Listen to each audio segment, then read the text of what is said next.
Bonjour à tous les amis. Nous pensons souvent que pour devenir riche, il faut beaucoup travailler ou avoir un bon emploi.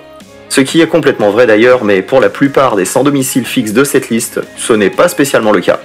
Entre Loren Kreitzer qui est devenu millionnaire en seulement 77 secondes, ou Ron Saidi qui est devenu riche grâce aux 200 livres de Riyad Mahrez, vous l'avez compris, aujourd'hui nous allons découvrir 7 SDF qui sont devenus riches du jour au lendemain.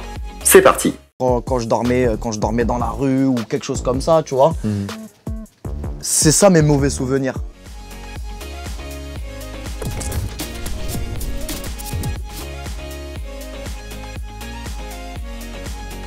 Numéro 1. Jacques Sayag. Être un bodybuilder n'est pas une mince affaire.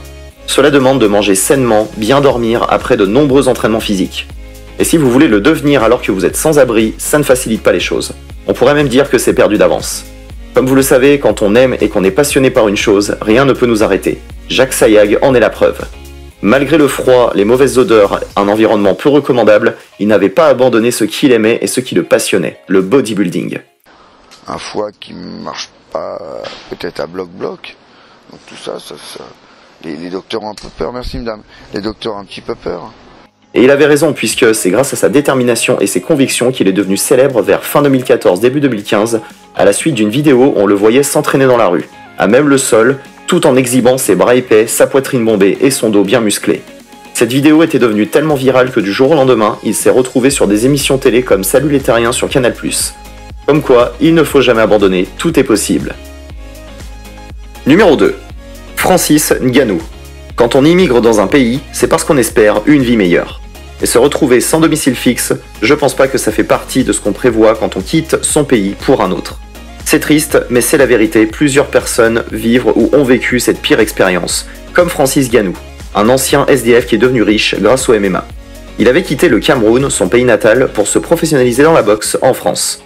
À son arrivée, il s'était retrouvé très vite sans argent, sans amis et sans endroit où vivre. Jusqu'au jour où il était recueilli par une association humanitaire nommée la Shorba, en face de laquelle se trouvait une salle d'arts martiaux. Au sein de l'association, il donne un coup de main pour la distribution des repas aux plus démunis. Étant donné que la salle d'arts martiaux était à côté de l'association, il décide de s'entraîner et se présente à l'entraîneur principal, Fernand Lopez, qui le prend sous son aile pour l'entraîner durement. Hasard ou destin, je ne sais pas, mais une chose est sûre, c'est qu'il était né pour ça, puisqu'en 2015, alors que ça faisait à peine 2 ans qu'il pratiquait le MMA, il s'est retrouvé dans la plus grande organisation mondiale d'arts martiaux mixtes, l'UFC. Homme riche maintenant, Francis Ngannou aide plusieurs jeunes Camerounais et Camerounaises à réaliser également leurs rêves par le biais de sa fondation.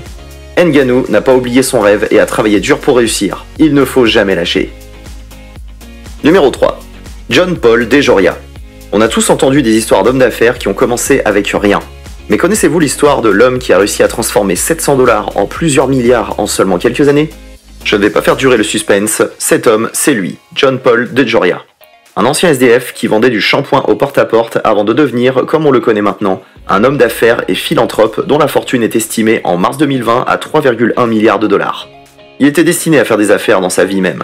Il avait une enfance difficile et un début de vie tourmenté. Quand il avait 9 ans seulement, pour aider sa famille, il avait commencé avec son grand frère un business de vente de cartes de Noël et de journaux.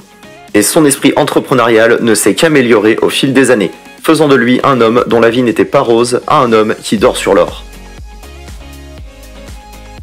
Faisons d'abord une petite pause les amis. Et dites-moi également dans les commentaires, pensez-vous toujours que les SDF sont des drogués ou des alcooliques? Et pendant que vous écrivez vos réponses les amis, je vous invite à mettre un petit pouce bleu, vous abonner à la chaîne et activer la petite cloche des notifications pour rester connecté sur les prochains thèmes. Passons tout de suite au prochain SDF qui est devenu riche. Numéro 4. Ron Saidi. Le football est l'un des sports où abrite le plus de supporters passionnés, prêts à tout pour leur club préféré. Et convaincre l'un d'entre eux de changer ou de supporter un autre club est un souhait qui ne risque pas d'être réalisé, surtout pas avec ce supporter du Leeds United, Ron Saidi, qui est devenu millionnaire grâce aux paris sportifs. Revenons un peu en arrière pour bien comprendre l'histoire de ce SDF devenu riche grâce à un pari complètement fou. Nous sommes le 8 août 2015. Après la victoire de Leicester City grâce à un doublé de l'international algérien Riyad Mahrez, un SDF nommé Ron Saidi, qui était près du parking du staff du club, scandait un chant dont vous avez sûrement déjà entendu. 1, 2, 3, viva l'Algérie. 1, 2, 3, viva Riyad Mahrez.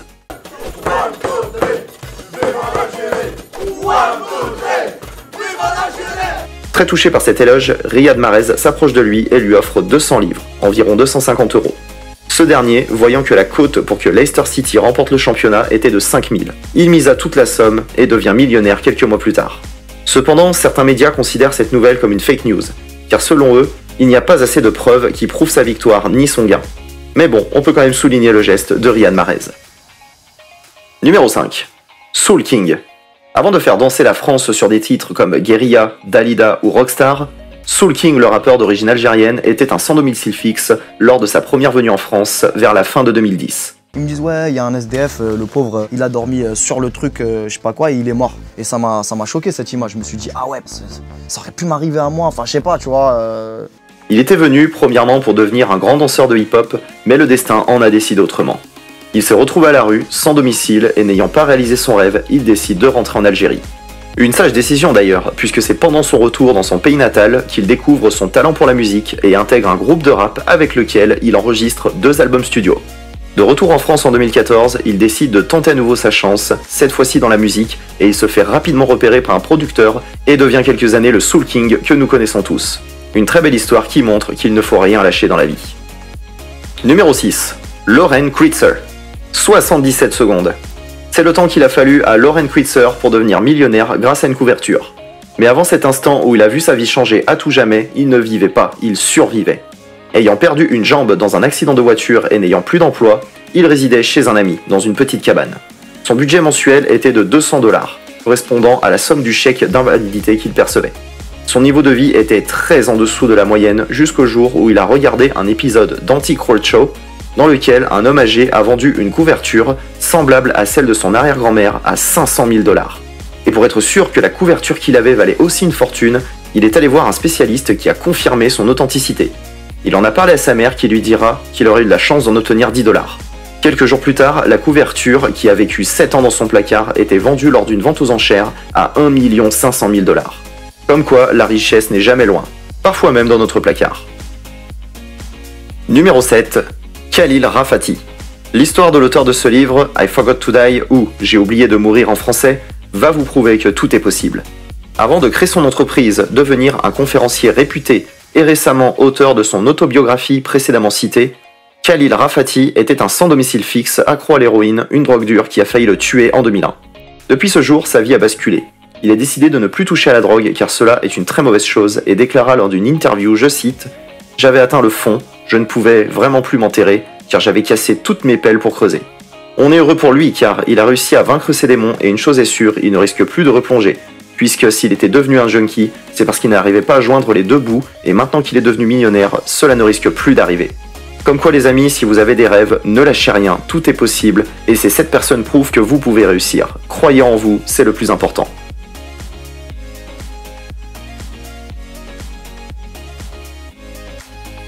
Voilà les amis, c'est la fin de cette vidéo, j'espère qu'elle vous a plu. Si c'est le cas, n'oubliez pas de vous abonner, activer la petite cloche des notifications pour rester connecté sur les prochains thèmes. Et bien sûr, n'oubliez pas de laisser un petit pouce bleu et de me donner vos avis en commentaire. Et pendant que vous y êtes, n'hésitez pas à voir d'autres vidéos disponibles sur cette chaîne. Vous n'avez qu'à cliquer sur l'une des vidéos qui s'affiche à l'écran. Merci encore d'avoir visionné cette vidéo, je vous dis au revoir et à bientôt.